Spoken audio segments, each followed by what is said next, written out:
Hi, dear friends! I'll show you today how to change the color in Photoshop by using the color replacement tool. For example, I want to change those red flowers to green flowers. Firstly, I have to go to brush tool and take sample of the color which I want to remove. I took it. This is this red one. Okay, then I have again to go to this brush tool, but to choose not brush tool, but color replacement tool. Now let's take a look on the tool properties. Just be sure that lake mode color is selected, and I will select the sampling once, or even better, the sampling background switch. Okay, and one more important property is tolerance. It doesn't have to be too low, chosen like 14 something. I think it would be nice.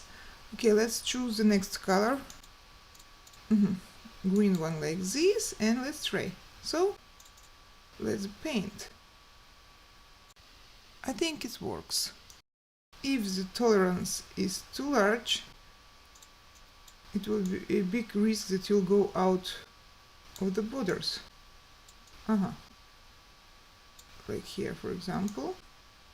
So, let's decrease it. If it's too small, you see the edges will be still red. So let's do it like 50, for example. Okay, it works. Thank you. Bye.